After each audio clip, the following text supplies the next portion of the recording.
continuing our chat here at the post office, and I think pension is probably the biggest thing that everyone's talking about, because it was obviously government pensions seemed quite good. I don't know the ins and outs of it, but obviously that appears to have come to a tipping point. Would you be the right way of putting it? That's what Alf Cannon was saying, that sort of thing. Unsustainable is OT. Is that one of the major points here?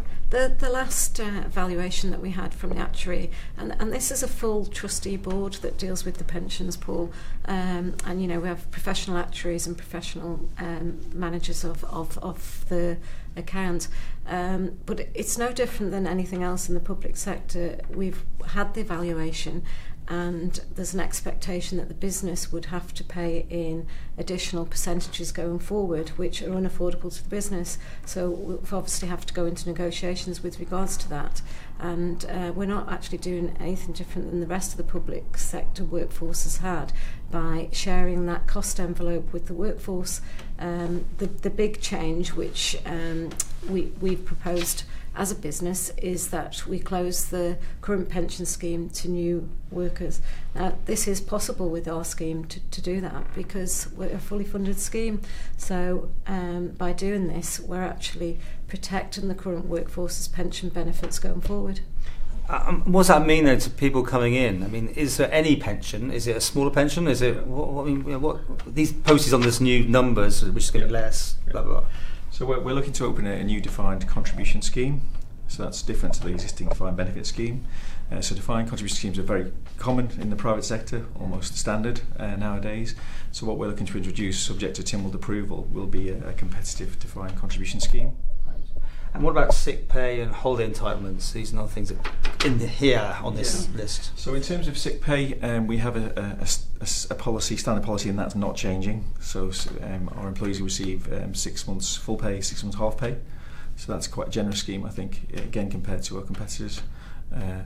So that won't change. Holidays, again, we have an inequitable approach to holidays in the business, where some people can earn more through long service than others, and we're looking to basically cap that at 6 weeks. So as a standard, most people would get 30 days. It's been referred to as Spanish practices in other companies, things that have built up over many, many years. Is that what are you saying? You're taking all these different versions of things, and everyone's going to get one sort of standard contract? Is that where you're going? That essentially yes. It's to simplify things. That say that these things are built up over time. There's no disrespecting the passage of time and why they've arrived and where we are. But now we have obviously a material decline in demand for some of our services, high fixed costs, and we need to look at how we I guess meet that challenge. You did have negotiations. You did have some compromises, or you put some things on the table. Where are we up to on that?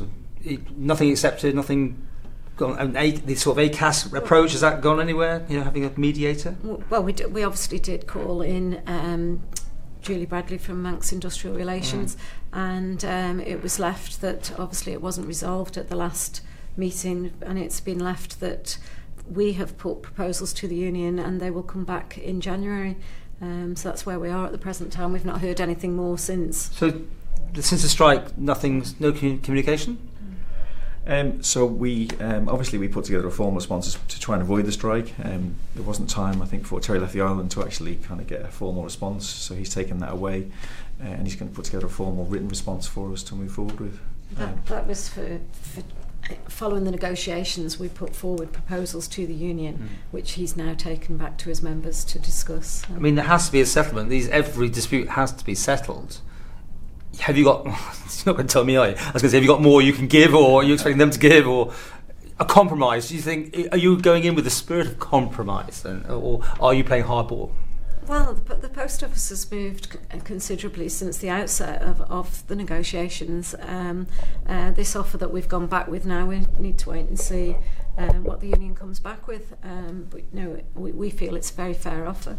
It's for there's 340 employees in our workforce. We've got to look after the whole of the workforce. We value all of them, and they are our business. So, we need to see how these negotiations go. And have you got the support still? I mean, I'm going to keep asking that question because everything relies on you having TIMWLD support, right?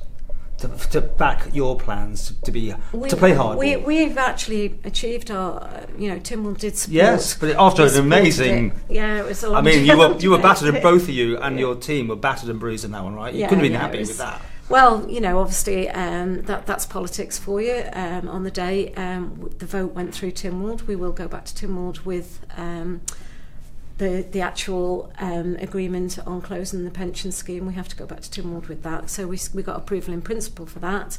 And on the 5-day working week, we got agreement. So it's now a case of us working that through with our unions as to how we're going to bring that forward. And if Mr. Pullinger's watching this, what would you say to him? I just look forward to the negotiations continuing further in January.